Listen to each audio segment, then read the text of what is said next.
ସାଙ୍ଗମାନେ ଦେଖନ୍ତୁ, ମୁଁ ଟିକେ ଆଗରୁ ପ୍ରବଚନ ଦଉଥିଲି ସନ୍ତୁଳା ଖାଇଲେ ଦେହ ପାଇଁ କେତେ ହିତକର। କିନ୍ତୁ ଏଠି ଦେଖନ୍ତୁ ଏ ମହାରାଣୀ ଏଠି କ'ଣ କରୁଛି, ଏ କ'ଣ ଚାଲିଛି କହିପାର ନାନ୍ କୁଲଚା ନା କୁଲଚା ନୁହଁ ନାନ୍। ଗୋଟେ ରାତିରେ ମଇଦା ଭିତରେ ଏରା କ'ଣ ଗୁରେ ପୁରଉଛି ନାଲିଆ ନାଲିଆ, ଏରା କ'ଣ ଏଗୁଡ଼ା ସବୁ? ଏରା ଆଳୁ, ବିଟ୍, ଗାଜର ଆଉ ଏମିତି ସବୁ ପଡ଼ିଛି ଆଉ ଫୁଲକୋବି। ଏରା ସବୁ ଖାଇବା କଥା ରାତିରେ? ବେଳେ ବେଳେ ଖାଇଲେ ଚଳିବ। ନିଜର ସ୍ୱାସ୍ଥ୍ୟ ପାଇଁ ତମର ଚିନ୍ତା ନାହିଁ? ଅଛି ସ୍ୱାମୀ ସିଆଡ଼େ ସନ୍ତୁଳା ବିଷୟରେ ପ୍ରବଚନ ଦଉଛି, ସ୍ତ୍ରୀ ଇଆଡ଼େ ଏଗୁରା ଖାଉଛି ବସିକି। ଆଉ ଜଣେ ଜିନିଷ ଖାଇବ, ଜଣେ ସେ ଜିନିଷ ଖାଇବ, ଟିକେ ଭଲ ନା। ଆଉ ସବୁ ଜିନିଷ ଗୋଳେଇ ମିଶେଇ କରିବ। ଖା ଖା ଖା ଖା।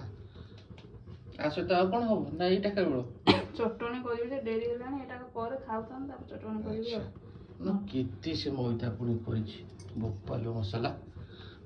ଯାହା ହବ 8-10ଟା ଖଣ୍ଡେ ହେଇଯିବ ଏକାଥରେ ବୋଧେ। ସବୁ କରିବି ଦିଅ ଦାବି ଦିଅ ଏକାଥରେ।